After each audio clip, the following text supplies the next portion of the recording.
All right, welcome in to another live lesson here. What I like to do is just kind of start playing a little bit, wait for some folks to roll in. You know, we don't take points away for being tardy on the on the live stream. For those of you that are watching and listening here on time, I wanted to play a little bit. You feel free to tell me how my voice and guitar sounds, and we'll try to make any adjustments that we can. And glad to have a couple folks already in the chat. So here we go. Just going to jam a little bit, then wait for some folks.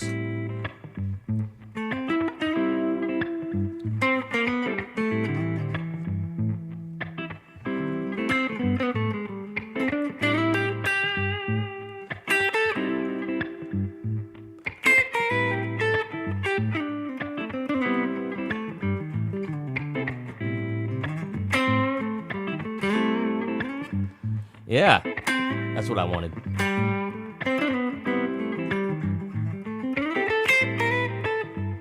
Can everybody hear me okay?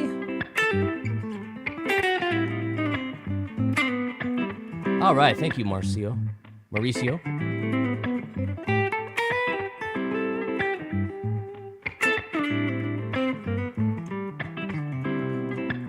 All right, solid. All right, glad we have a good sound check going on. And when you guys watch this in the replay, what I'll do is I'll clip off some of this front end talking. It takes, about 24 hours or so for the video to fully upload. But today, we're going to talk about finding triads in a major scale. Sounds like everybody should know it, right? You'd think everybody would know it, maybe. But what I found in the guitar lesson space is that a lot of people will be playing triads, like maybe we're going to play C triads.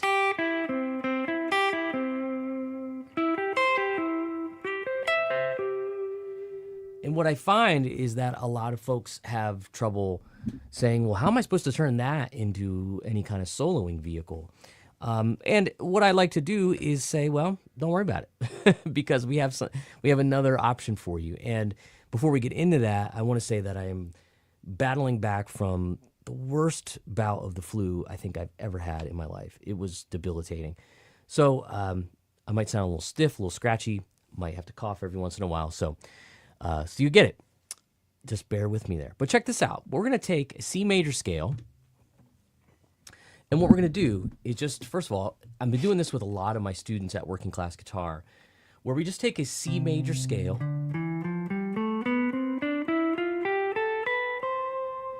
And inside that, let's start with finding thirds, which would be root, third. Okay? And we know that a third is going to be 3 notes up from our root. So 1, 2, 3. Okay, if we're counting 7 notes in our major scale, let's say our first and our third. Now we find them in this manner. 1, 2, 3. There we go. We know that C is our root, and then E is our major third. Let me turn this delay off. All right, and bang the headstock while I'm at it. So C, E, that's our first third in the scale. But if we go to our next note in the scale, which is a D, 3 up from that, D, E, F, that's D and F, and that's a minor third that exists in the scale, and I'll get to some specifics in a minute. And then we have our next note is E. The third of it in the scale is G. Because remember, we're only staying in the key of C here in this C major scale. So it's always going to be major third, minor, minor, major, major, minor, minor. That's how the minor thirds will fall out or sort of unveil themselves. So far we have C, E, D, F, E, G. Now we're going to go to wait. E, yeah, then F, sorry, A, then G, B, A, C, B, D, and then back to C again. And you just keep taking that until you run out of real estate.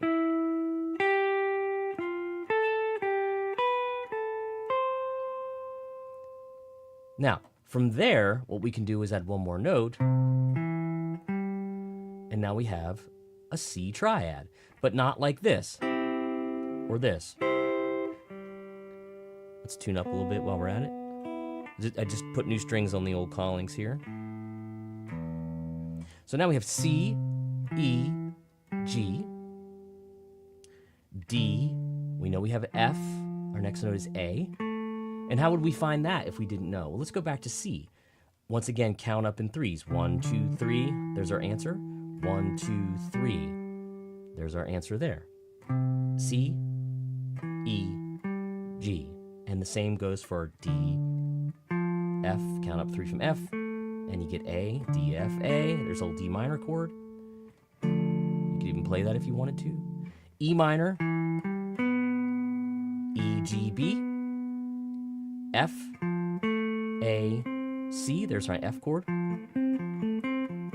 Again, we're not doing this. We're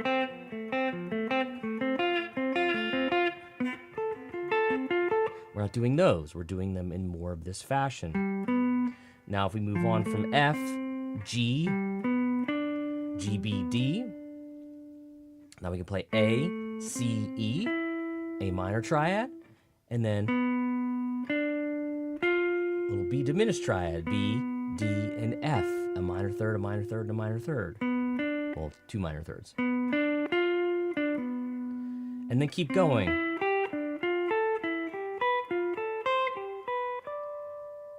And what you have there is, you could call it a diatonic chord scale in the key of C. So what we're doing is we're playing all of the notes in the key of C and assigning a triad to them.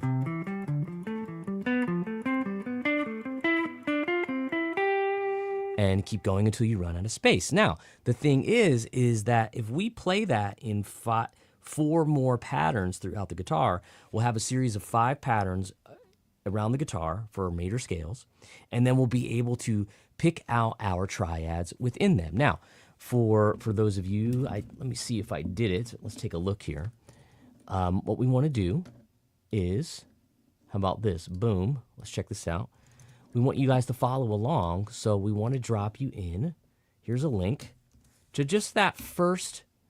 This link here will give you just that first scale and the triads within it.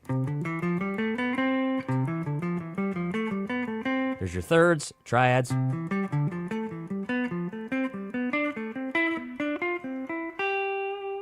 Okay, so that'll give you all of that with that link there. Now, if you're not a subscriber at my site, Working Class Guitar, it's going to ask you to create an account. It's going to give you a prompt. It's totally free. All you got to do is drop your email in and sign up like you do for a bunch of other stuff probably on a daily basis, and you'll have the goods there. And also that dumps you into my free collection of lessons called Best of Corey's YouTube, and you can go nuts. There are plenty of free assets available. Okay, so, but here's the thing.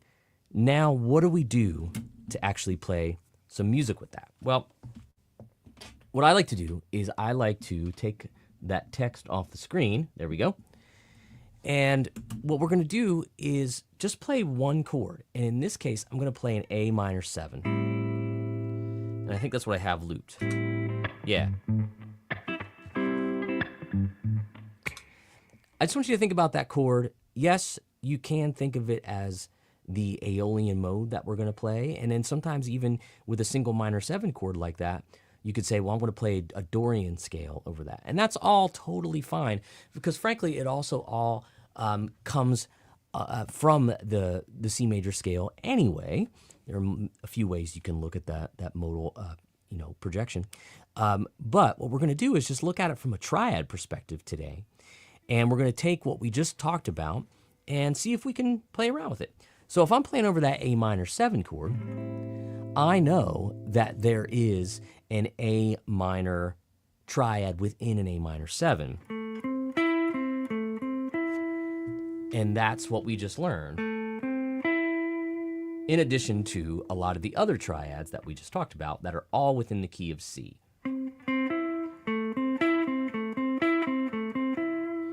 So if you find those in those patterns,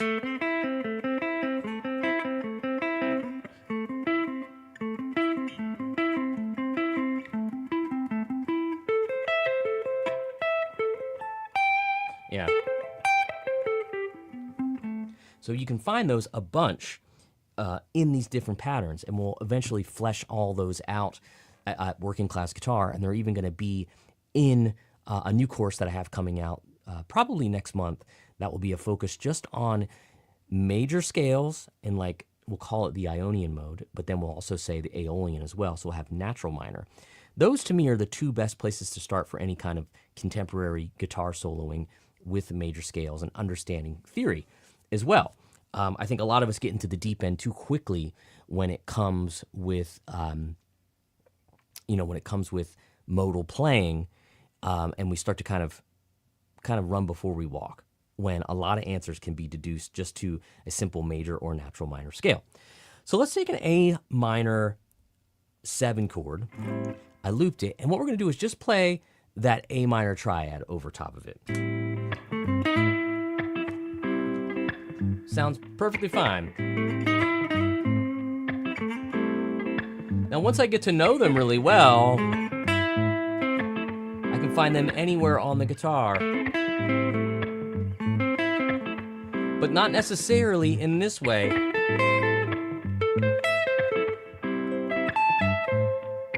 Because what we're going to do is add some triad substitutions to it. Now, you probably hear people talk about triad pairs or triad substitutions, and a lot of that gets confusing because you think to yourself, well, I got to categorize all of these different things I can play over an A minor 7 chord. But what we want to kind of do is simplify it and say, well, an A minor 7 chord is the 6th degree of C major. Corey taught me C major scale. He taught me triads. Let's see if those triads work against an A minor 7 chord. Now, what I'm going to do is I'm going to give you the answers straight away here. So let's talk about, we know that A minor 7 works, which is right here. Sorry, A minor triad.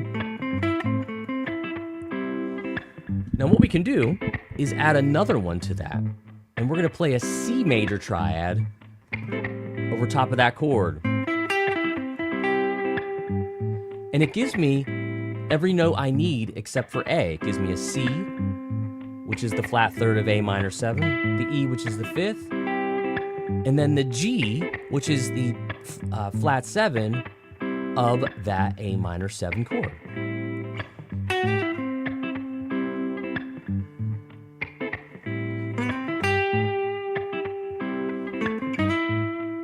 So we have A minor, C major.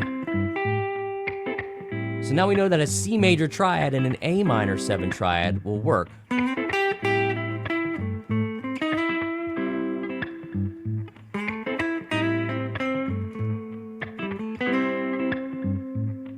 Now another thing you can do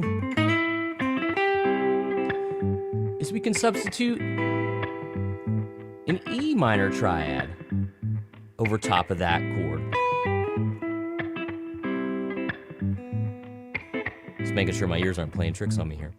So now I can play an E minor triad against an A minor 7. Sounds pretty cool. There's my C. Here's my A minor 7.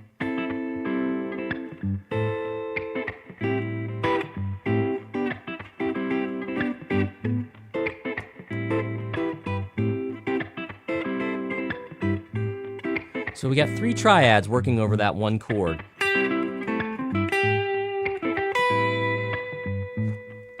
So now we have A minor, C major, E minor. Now what if we did this? What if we took the next one that we could substitute and play a G? Gives us all these new interesting notes. So, Mr. Dave says, why does E minor work? Thanks for catching me, because I was going to go back and cover that anyway. So over top of that, this is why it's important to know our notes. Intonation's getting funny here today. We're in that weird time of year where it's cold one day and warm the next, and humid and not the next. So this is why it's important, because what this exercise can show you is that it'll show you the notes in the scale, C, D, E, F, G, A, B, C, D, E, F, G, A, B, C. And if you're playing that E minor 7 chord, or the E minor, or that E minor triad, Mr. Dave, we want to know that that's an E, that's a G, and that's a B. Those notes are all pulled from our scale. The E is the 5th of the A minor chord. The G is the flat 7, and now we add one new color note, which is a B. So it gives us an A minor 9 type of sound.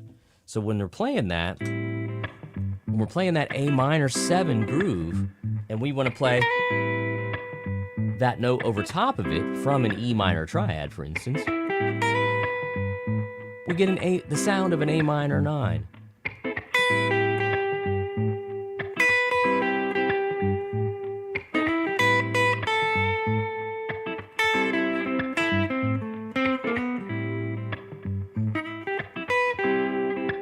So eventually we get great little run right there, all out of triads. A minor, C major, E minor. Now, what about another note? Can we play a G triad over top of that? Let's try it. So as we start to kind of drift away from our chord, and we start to add these triads, we get these more sort of extended notes. I wouldn't call them outside because they're all within a normal chord. You can play an A minor 11 chord, and an A minor 11 has a D in it. Has an A, a G, a C, and a D.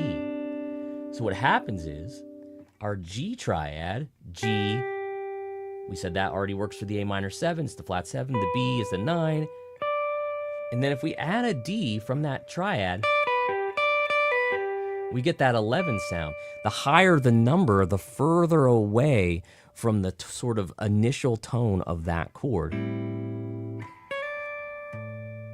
You hear it's a much different sound. So if we start improvising with G minor triad or G major triad, it doesn't sound as rooted or as seated.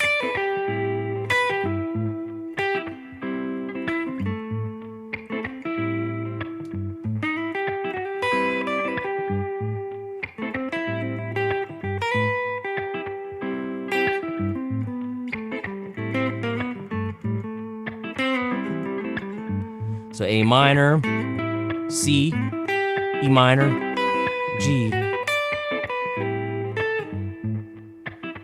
But I would have a hard time finding those if I didn't play my triads in the way that I talked earlier.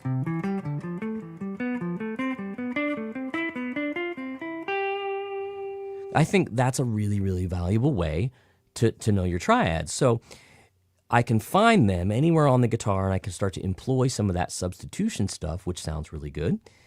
But also, too, to get out in front of it, let's talk about chords that might not sound as good. They'll still work, but they'll be more dissonant. So we notice how we played an A minor, and then we played a C major. But we didn't play a D minor against that A minor 7 chord, because that's a D, an F, and an A. So that F will sound a little weird against that that A minor 7 chord, and won't sound as pleasurable. So those two notes doesn't sound quite as nice because the notes aren't as harmonious to the main chord that you're playing over. The other triads that you're getting are giving you more extensions and coloration of that chord.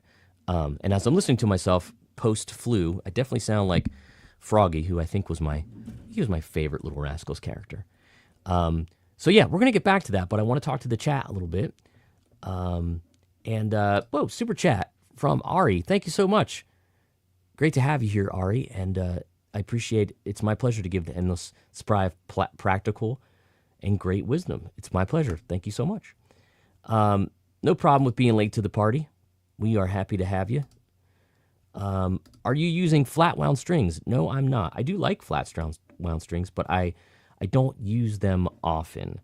I use them. There are on, let's see, that casino I have back there has flat wounds. It's fun for certain kinds of rhythm guitar stuff. Oh, and Chilino says, by the way, music video was great. I assume you're talking about my video, She's Like the Weather. If you haven't seen it, Google that here in the old YouTube machine, and you will definitely find me doing my impression of a weatherman and having some fun with some tunes, because with one tune in particular that I wrote many years ago and put out as a single last month. More music coming. More music is coming. Let's see. Hey, what's up, Dan? He says, no joke, Corey was teaching this to the working class guitar members a couple months ago, and it helped me open the fretboard. Yeah, that's why I thought I'd bring it to the YouTube world and say, hey, this is what we're doing over there. In the chat, you can have a look at this link, which I'll fire away. This link right here. Oh, it's not letting me do it. There we go. That link will get you our 14-day free trial to workingclassguitar.com. Working Class Guitar is where all of our guitar lessons live and our courses for purchase. And that is a membership link. Well, you can try the site free for 14 days, and then it's a low monthly cost after that. But that link also entitles you, or that membership entitles you to our not only the 14-day free trial, but when you sign up, we have a great group of folks that Dan was talking about, and you get access to lessons like this one that's not open to the public. And we have group Zoom calls once a month, about the end of the month. We talk to our entire group of VIPs, whoever wants to jump on. We have a great time answering live questions, similar to this, but it's a Zoom call, so everybody's on the camera. It's a great way for us to get to know each other. We also have a community built into Working Class Guitar, which is like our own, for lack of a better term, like Facebook feed, without any kind of politics or without any kind of judgment. Folks are posting videos of themselves, and we're talking to them and critiquing and all that kind of stuff. So it's a really, really good time. Let's see. Scott asks, are you using 10s? Yes, I am using 10s. That's pretty much what I use on just about all my guitars. For longer scale Fender stuff, I have gone down to 9s. There was a time when I was a gauge up on each, but that was when I was playing a lot more live gigs. Let's see. Yeah, there is Stosh. In general, do those triads starting on chord tones of the one sound sweetest and less dissonant? Yes, because those chord tones are more closely related to our initial chord tone. And they are extensions, because you can have an A minor 11, you can have an A minor 9, and of course you can have an A minor 7. So that's why those triads work so well. Now, one of the things you can also do is I want you to start, if you are a modal thinker, let me get a little sip real quick here. It's tea time during a live stream. I put too much sweetener in that one. Oh boy. But still good, nice and warm on the vocal cords. What you can do is you can start thinking about this approach modally if you want to. And I've been teaching this in some videos and in general, where let's say we have a G7, which is the 5th of C. Let's make a loop with that.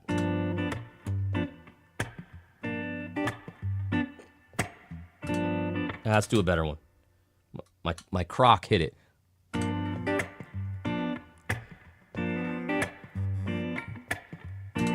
There we go. So theoretically, any triad for the key of C should work against this G7 chord, because G7 is the 5th of C. All the notes in a G7 chord can be found in the scale of C major. Now, does that sound very Jerry Garcia to you? It should.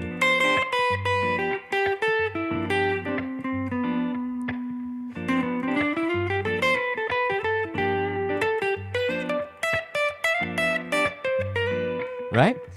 But I want to go for something like this. Let me try it. Here's my G triad. If I play off of the 3rd, which is what we've been doing, I can get something kind of cool there. Let's do this. Let's say, there it is.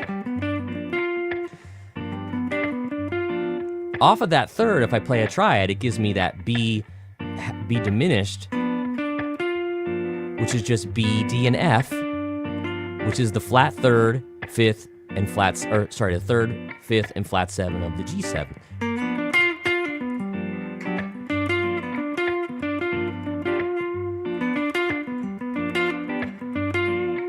Now I can play a D minor triad. That gives me a D, F, and A. Similar course of action here. Now that A is like a G9. See that? And the A lives right under there. So I can go.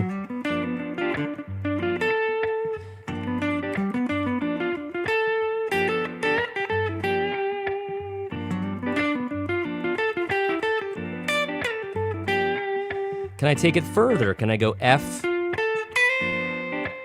Yeah, I can get F, A, C. And that C's it's got the 11 vibe going on. But I could do something.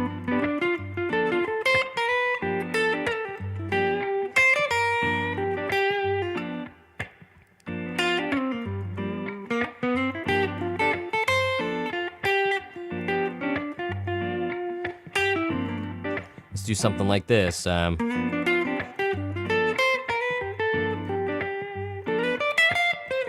Haven't touched a pentatonic scale until there.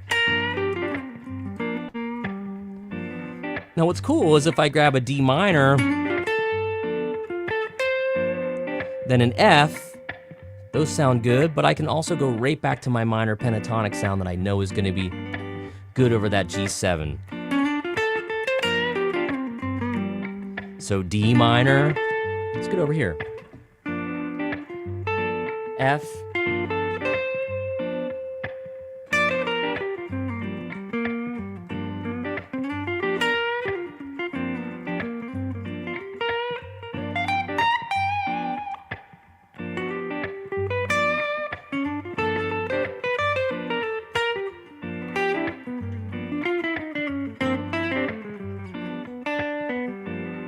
you put some chromatic stuff in there.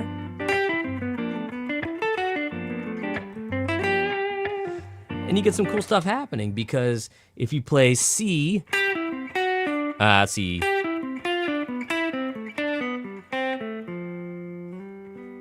and you start pulling out the triads from that key, you kind of can't lose. Now, some of those you won't want to hang out on longer than others, but it makes for a really fun sort of flow.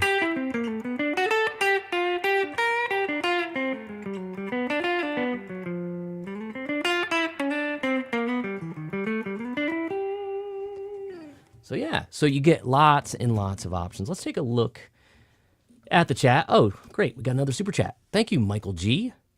Just another thanks for all your very informative vids. My pleasure, happy to do it. Yes, that's Mixolydian. Indeed, it is the Mixolydian mode. And I once heard someone say something I thought was really cool. You can look at modes from 2 ways, and I'll expand on this someday. You have your modal thinking in one way, which can be some people don't like this, which is it's the notes of the major scale starting on a certain degree. Some people don't like that. Or they will say, no, the Mixolydian sound is a sound, and I understand that as well. So you are kind of accomplishing 2 things there, because you're playing, what we're doing is we're playing all of the triads from C major, which is also the same as G Mixolydian. So those triads, they do fit seamlessly.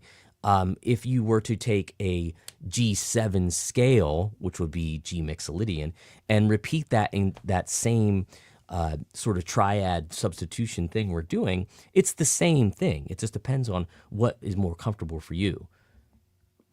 Let's see here. So, oh, did you hear my stomach growl? That was crazy.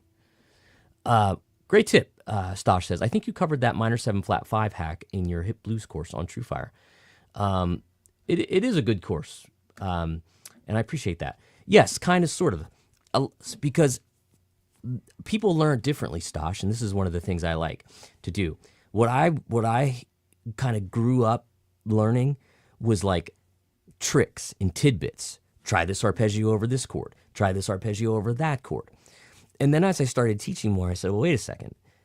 All of those arpeggios are just in a key, and the key, the chord, for instance, is in a key. So if we deduce that a G7 is in the key of C, I said to myself, well, couldn't a D minor 7 arpeggio work over a G7? Absolutely. Could an E minor 7? Sure. Could an F major 7? Yeah. It just depends on how long you hang out and how dissonant and those notes get to your natural chord tone of G7. So there's some different ways to look at it. And what he's talking about is if we're in the key of C and we know that my 7th degree is, for instance, if I played C major 7, D minor 7, E minor 7, F major 7, G7, A minor 7, B minor 7 flat 5, and then back to my root. So those are all of that's a chord scale in C. So those are the chords that live in that scale once we build out triads and 4-note chords. It says I say to myself, well, if I'm playing on a G7, I know that's in the key of C, and it just so happens that all the notes in the arpeggio for B minor 7 flat 5 work really well over that chord. Because it's a B, a D, an F, and an A. It gives you all the notes of a G9. Guess what? It's all in the key of C. That's also all Mixolydian. So it's answer after answer after answer. That's all the same stuff. It just depends on how you want to look at it. All right, we got the chat going fast and furious here. It really, really picked up. Let's see here. Ari asks, are you playing G minor pentatonic or D minor pentatonic? If it's over the G minor pentatonic, I was playing, well, great, that's a great question. And I see Chris in there too. Chris, I'll get to you in a moment. Yeah, so since the goal of these live lessons is trying to get back to what we did, many, many years ago, where I want to try to be here weekly and just try to keep connecting with everybody, because sometimes it's a lot more fun to do this than a video by myself in here. So we've been doing that. We did it last week. We had a really great discussion on, what was it? Oh gosh, I can't even remember what our topic was last week. But it was pretty darn good, trust me. So if that chord, that's our G7, now we're talking about some pentatonic subs.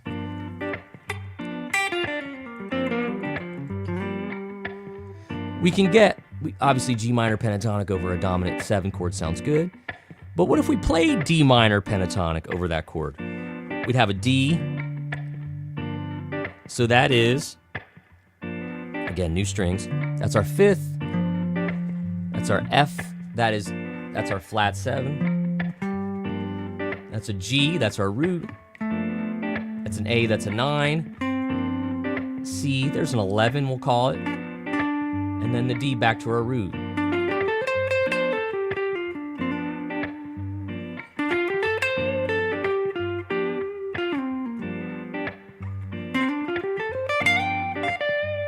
So sometimes you'll hear some people try to do a combination of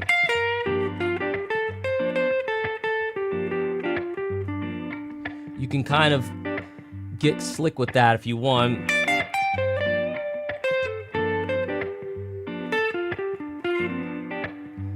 And it will work, putting a D minor pentatonic over a G7 chord. You got to be judicious, though. So good question, but by and large, that was G minor pentatonic, what I was playing. Yeah, so Chris, pretty much what I was doing. That's a G7 chord. And we're going to take our G triad. Triad off the 3rd there was going to be a B, it's a B diminished triad. Then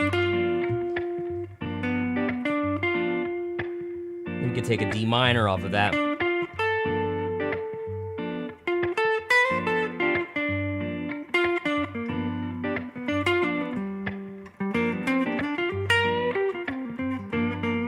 That's minor pentatonic.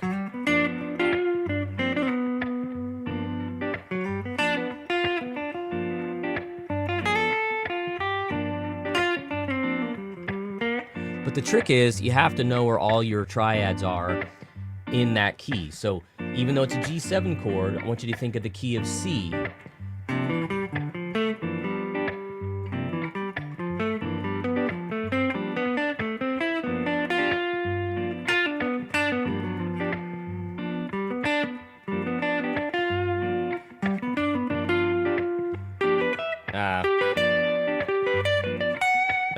There it is.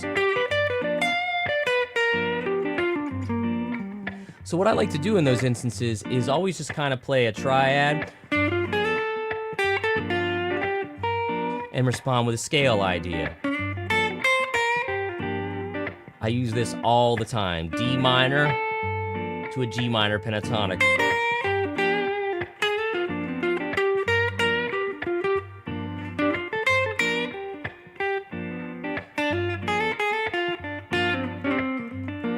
Try and hear. So there I went, D minor triad, G minor pentatonic.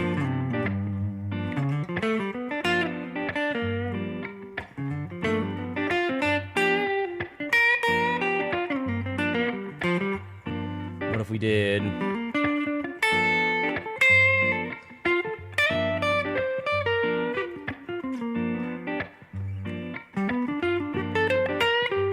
There's G, D minor, F,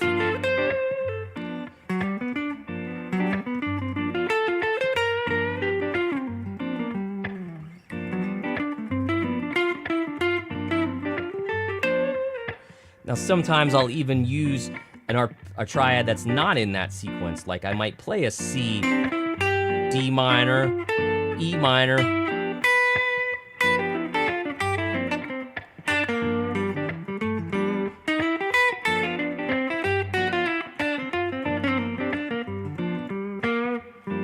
and you can hopefully hear when I kind of bring it back around to the more minor pentatonic idea. So don't forget to grab the link. Here, I'll put it up again. So you can get at least one scale with these triads. I'm dropping that in the chat as we speak.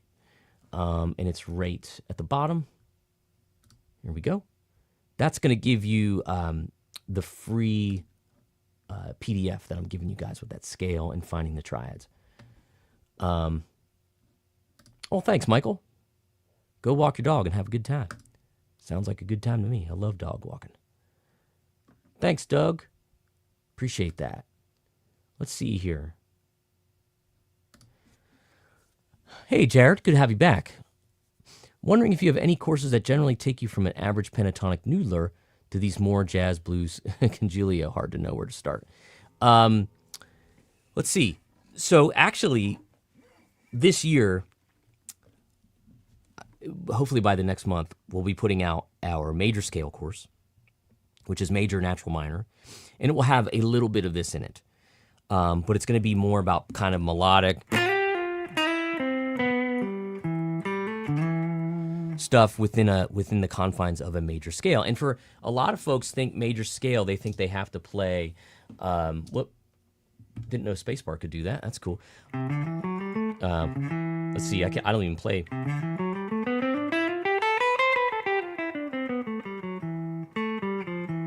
Yeah, I don't even play 3-note per string. A lot of people play major scales like that. I don't. I almost never do that because I play them in the sort of closed grouping, the same place you'd find an A minor pentatonic scale. You can find an A natural minor or C major.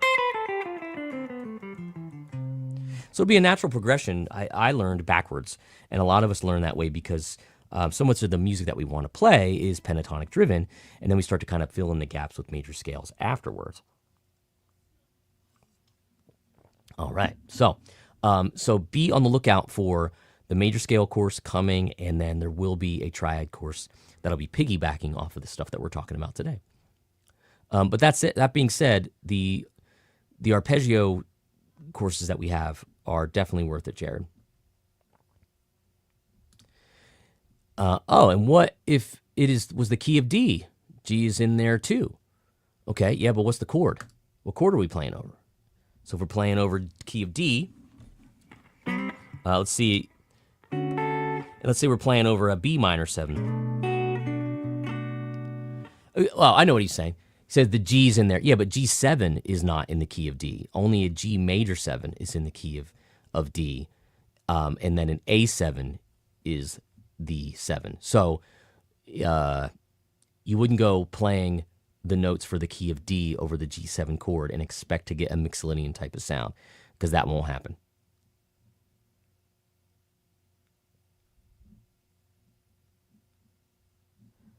You could do a quasi-hexadolian over that. Sure. Why not? And yes, bend that G7 and you're good. Yeah, why not? I can't get my mouse to work. Major scales and modal scales as well. Yeah, I mean, they're the same thing, but they have a different approach as far as how you look at them. Modes have a sound, but they also have notes that are also deduced from major scale. So we don't want to shortchange either way of thinking. All right, so that's a solid 40 some odd minutes of teaching. You guys got your money's worth today. I can go a little bit longer because the voice is feeling okay. So anything else you guys want to get into, that would be fine by me. And don't forget, not only for you folks that want to get the free stuff, don't forget about this link. Once again, this will get you our free trial into all of our lessons. Go and pillage any of the material that you want, free for 14 days, or sign up for a low monthly fee, where you get all kinds of other perks like Zoom calls and a community that we built. It's a good time. It is a good time. All right. Anybody else? Man, this is a short and sweet one, maybe. If nobody's blowing up the chat, thanks, Kevin. Appreciate you saying the best are online. Let's see. Do you know a producer named Tony Griffith? I do not. Oh, boom. I must have the slow version on because like 5 texts just came in. And Tom says, by the way, really enjoyed that song you released. Who knew you could sing so well? Well, I've been working on it a little while, so thanks, Tom. Appreciate that. Hey, Sam. 70 here in Southwest Michigan today. Wow. Can't argue with that. Love that. Kevin says, can you talk about the third to transition from one chord to the next while noodling? I think what you mean, the other way to do it is a video of mine that did very, very well on the channel, and it was all about the Larry Carlton super arpeggio. That's essentially what's happening here, is when we're taking like a C major 7 and we want to play a C triad, and then we play the next triad off of its third, which is E minor, and then the next triad off of its third, which is G major. That's really what's happening.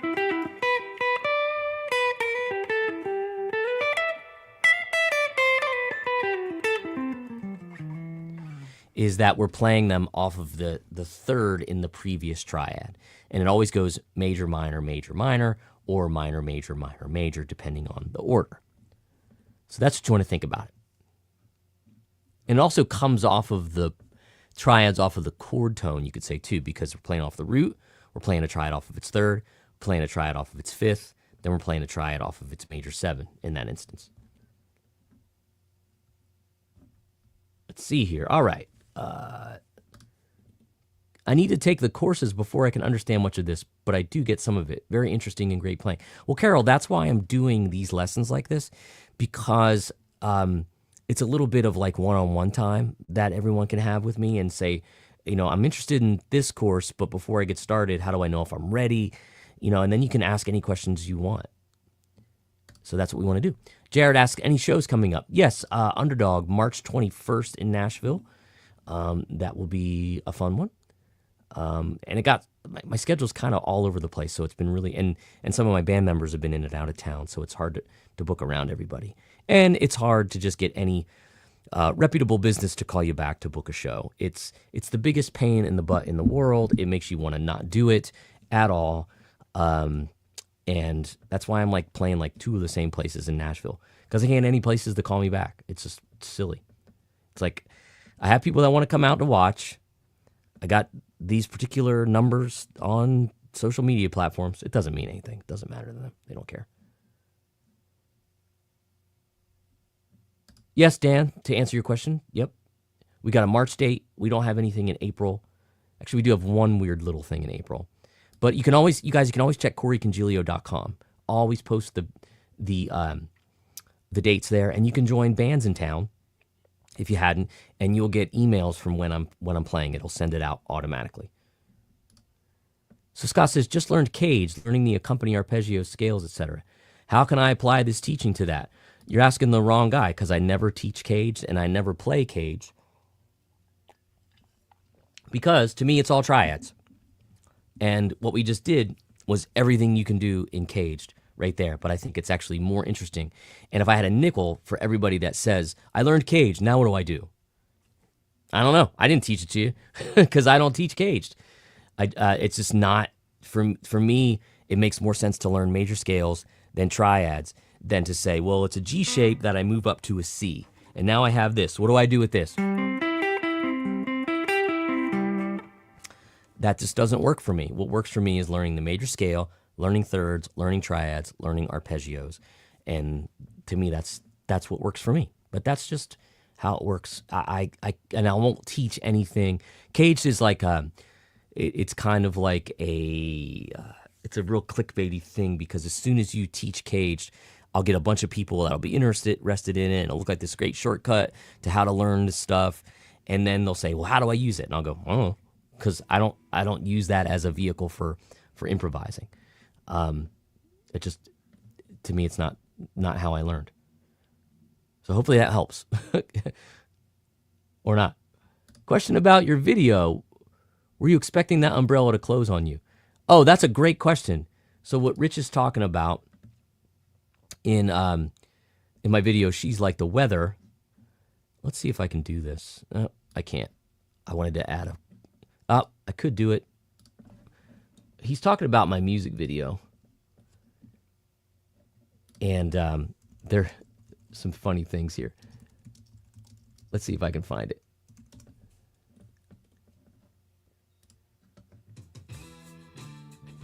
Let's pause that, bring the volume down. Now what we're going to do, let's see if I can do this. I'm working with some new software, and every time I do this, guys, I get a little bit better at following the stuff. There we go. Yeah, so there's the video right there. And what he's talking about is in one of these weatherman scenes. Let's see if I can find it.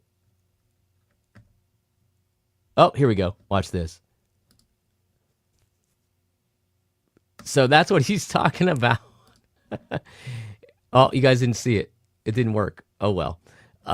There's a scene in there where I'm holding the umbrella and it closes accidentally. And it wasn't supposed to do that.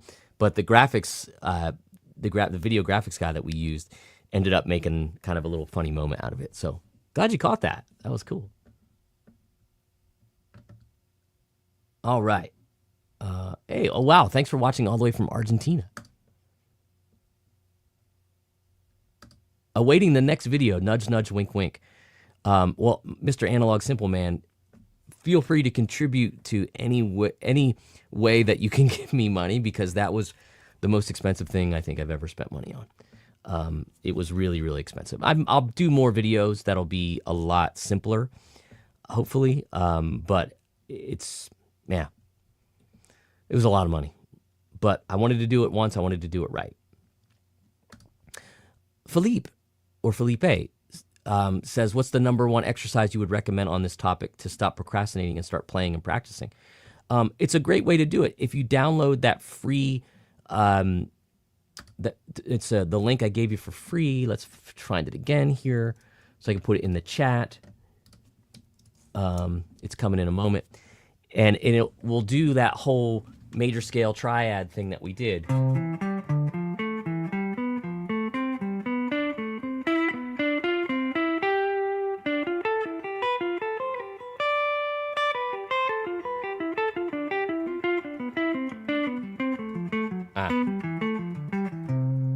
So that's the best way to practice it. And that's a great, instead of warming up with some laborious finger exercise that you're never going to play in a real musical situation, why not practice those every day?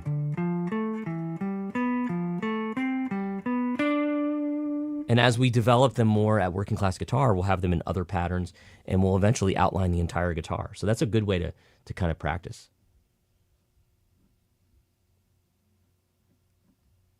All right. A lot of you guys are saying we could see it, saw it.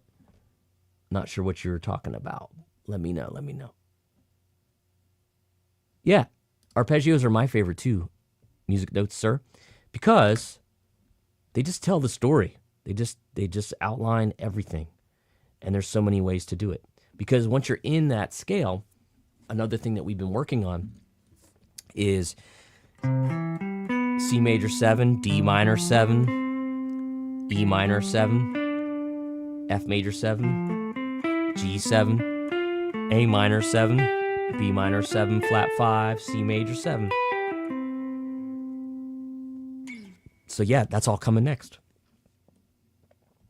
Oh, I'm glad you guys loved the video, man. That's really great. Thank you so much. I would need 30, 40 grand to kind of do videos for the next 4 or 5 songs. It is not cheap. Yeah, no problem, Ari.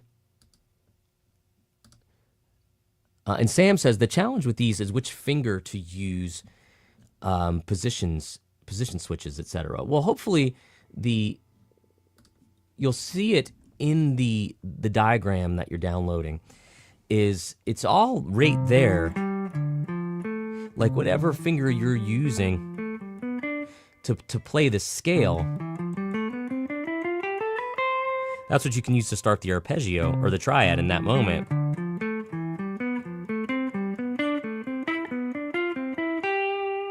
It does get tricky, but that's part of it. Part of what makes us, I think, dare I say, lazy as guitar players is we just get used to what our fingers know how to do, and we don't push them to go in different ways, and in different directions, and in different sort of sequences. So that's what's important about this kind of thing.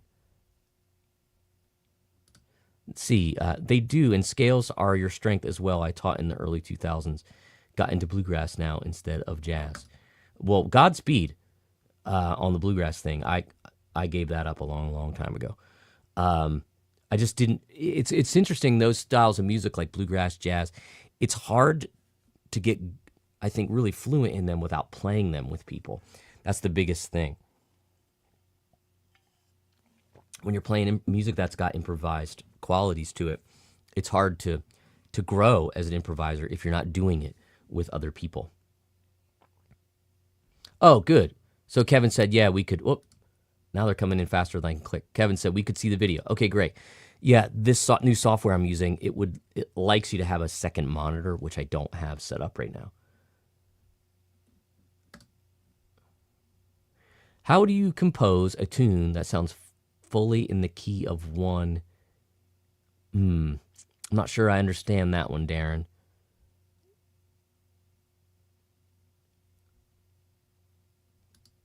Maybe try to rephrase that for me. All right. But as far as composing tunes, that's another benefit of understanding triads in a key, because now you know what chords are in your key. So let's say you've never played a B flat major before, and you want to play, well, I know B flat, because here's the thing, once you learn this triad pattern, in four other patterns as well. So you got to learn 1 scale, 2, 3, 4, 5. Once you do that, you can move it to any key you want. So if I'm like, okay, I'm in the key of B flat, I don't know what chords are in it. I know I have a B flat major, 2 is minor, so I'm going to go C minor, D minor, F major, sorry, E flat major, F major, G minor, B half diminished, and then B flat.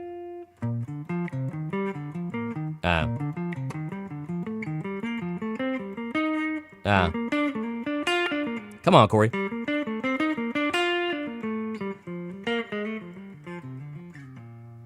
Yeah, so it's a lot. There's a lot to know. But there's just no shortcuts. Otherwise, you start taking shortcuts and you're like, well, how do I use these triads when I just got tired of hearing people say, oh, I know my triads. They're like, but every time I want to play a solo with them, I go.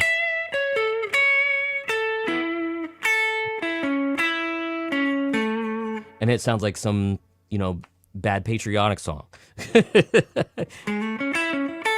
But if somebody's saying, okay, I'm going to play A triads over, I don't know, think about what chord. I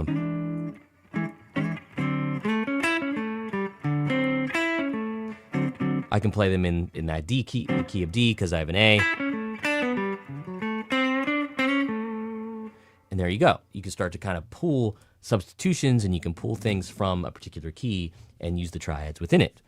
And that becomes more useful than trying to put an A triad over an A chord, and then you're chasing a D triad over a D chord. That's the thing that most people really, I think, kind of leave out. All right. Well, unless anybody's got anything else, man, 160 some odd people talking about triads today. But yeah, the big thing to take away from this, guys, is that download that PDF, and then what you could do is just start working on those, and you could work on it with that, and then if you want to move it to other keys, you can, but don't worry about playing any other keys until you feel really, really good, and learn it ascending and descending as well. That would be the thing to take from this today. And the other things we talked about the substitutions, that's all once you have a better idea later on. And that works really well over top of like one chord. Because the thing is, once you start playing over, let's just try a progression, see what happens. These are live lessons. I might fall on my face. So we might go.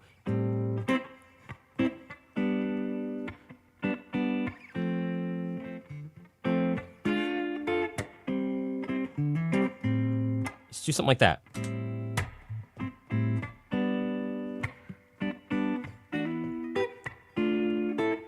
I don't like that. Let's try something else. 3.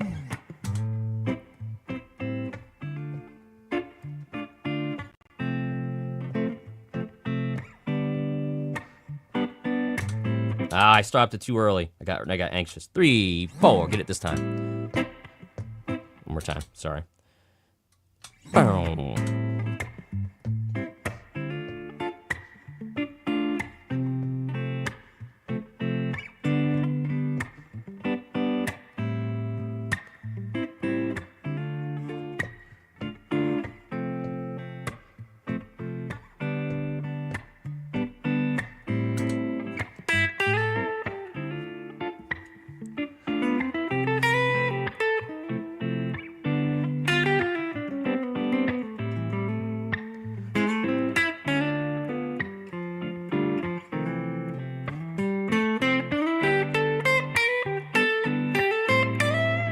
So I'm just going to play on major scale.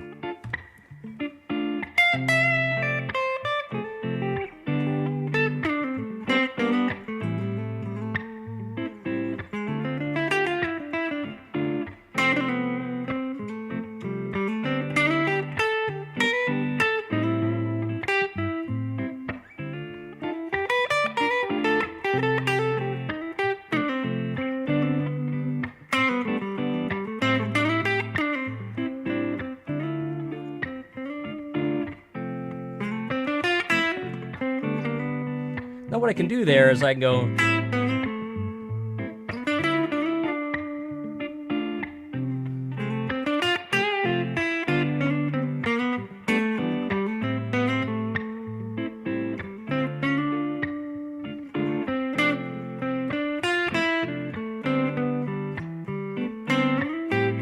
I can target the A.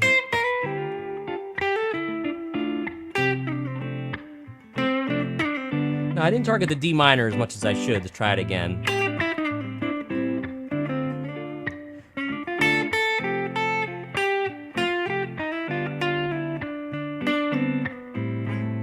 Now, what I like to do is, in that kind of instance, I don't chase the triads as much. It just sounds too nursery rhymey. So if I were to go, that's nice, because that's A minor.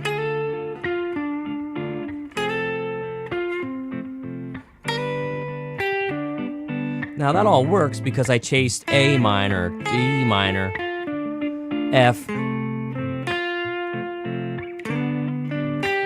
But I like playing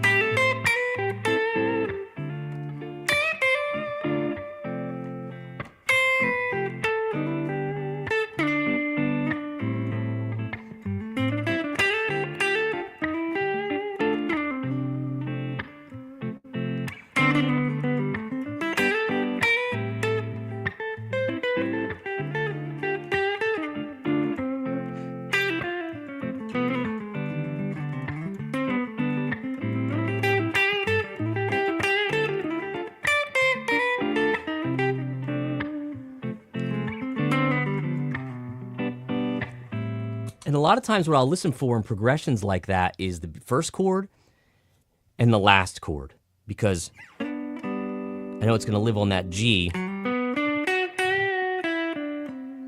I want to really outline that.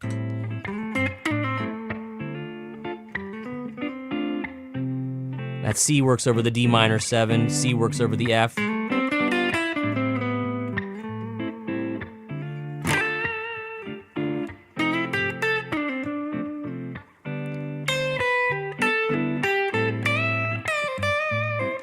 All the A minor kind of stuff.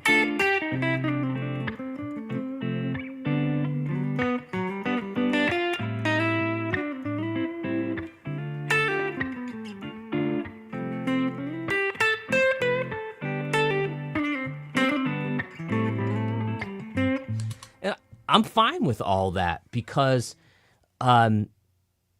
it's just all, to me, since I started the song on A minor, to me, I'm thinking A minor tonality, big picture A minor. And what I'm able to do is play A natural minor, Aeolian, over top of that.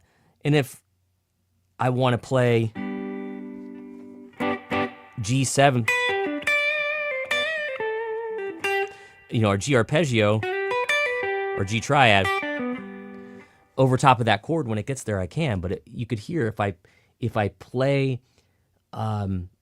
if I try to chase around each chord with a triad, it just sounds a little bit like I'm painting by the numbers. I'm trying to make it all perfect. Whereas when I just do and just flow,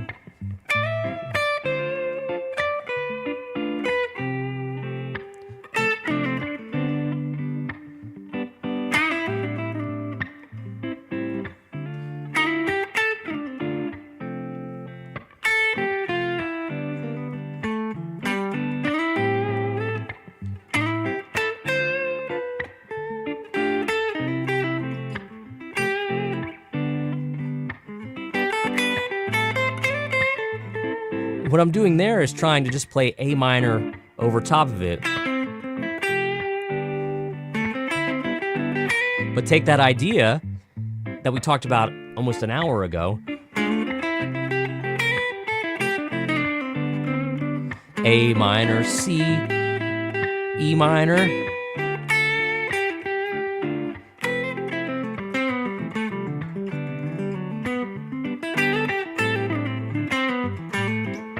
The chords are going by fast enough that some of those notes will hang over and create cool melodies and cool rubs sometimes even. Sometimes you're going to be playing a 9 over top of a chord or an 11 over top of a chord. And you're not going to live there, but you're going to move from one to the other, and it's going to sound really nice. All right, so, let's see. Truck says, I was told you could enter a triad note from a half step below or full step above. I like a half step below. Absolutely. And sometimes I like a scale tone above. So for instance, that might be something like if we're playing E minor, or I might go from a scale tone, it would have to be an F. Let's see. Sometimes you see that. Yeah, like F, slide into the E. So you get a little half step. So if we had, let's try that.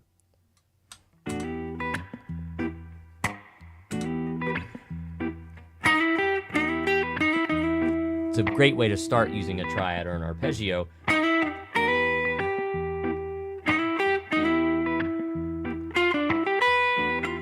Sorry.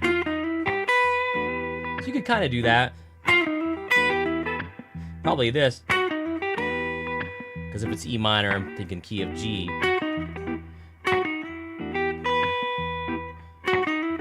Let's see. There it is. So if you're seeing that, this is the triad. A scale tone above it in the key of E minor would be an F sharp.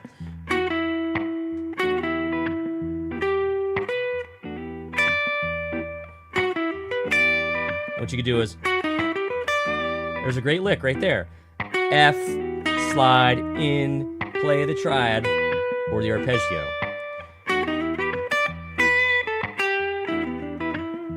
Try it again.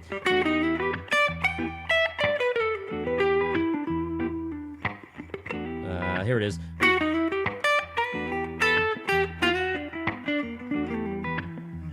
So one of the things we've also been doing at Working Class Guitar is once we do our thirds and once we do our triads,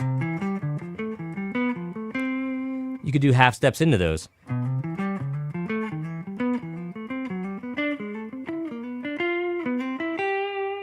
And that makes it for like another next level sort of thing. And it gives you sort of instant jazz phrasing. There you go. All right.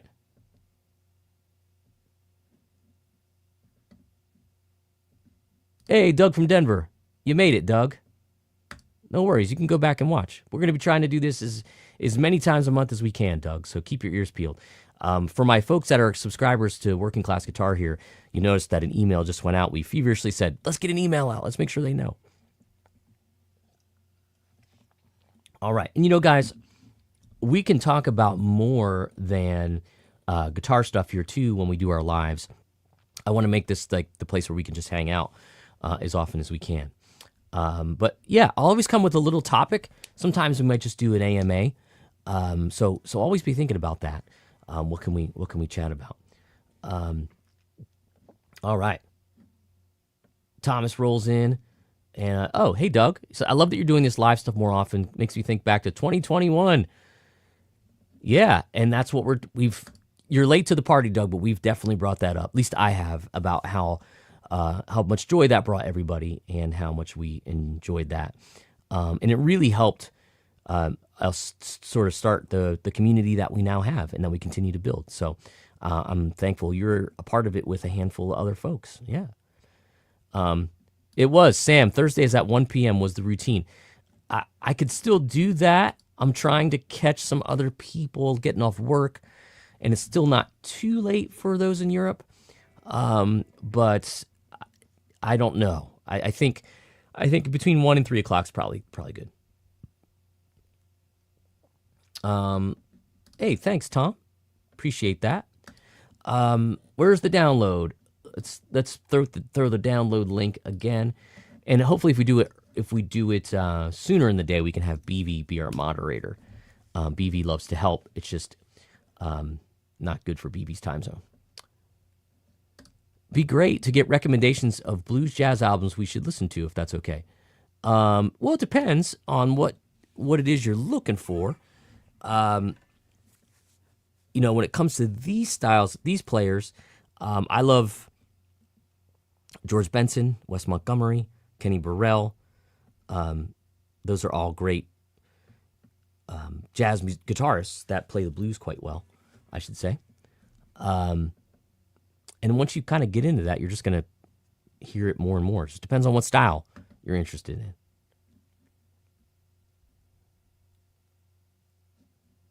Let's see here. More questions. Yes. Old Cracker says, love the VIP at Working Class Guitar, and these are great too. Yeah, so another benefit of being a monthly subscriber is that we do these kinds of calls privately with our VIPs on Zoom so that you can actually get on camera and you can talk with me, and it works really, really well. A lot of folks like it.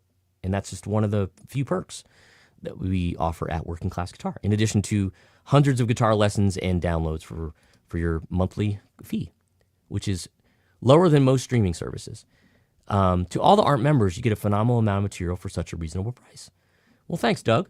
All right, you can hear the voices going. Again, if you came in late, I'm just getting over the flu.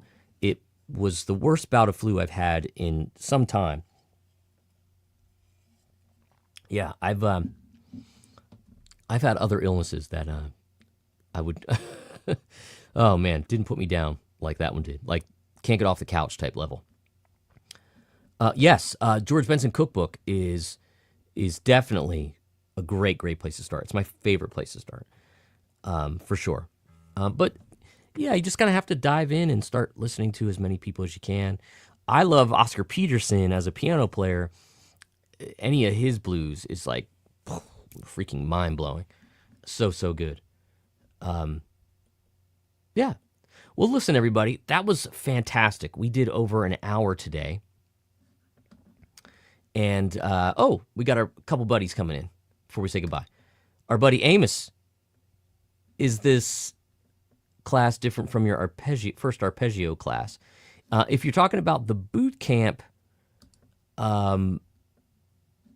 is the same as the new Ultimate Arpeggio Workout, but it doesn't have the live function.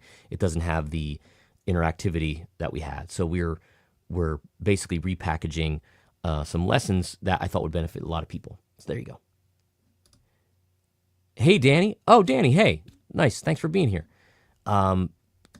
These guys aren't plants. They genuinely like what we're doing at Working Class Guitar, and we're continuing to add stuff. Like I said, this new major minor scale course is going to be cool.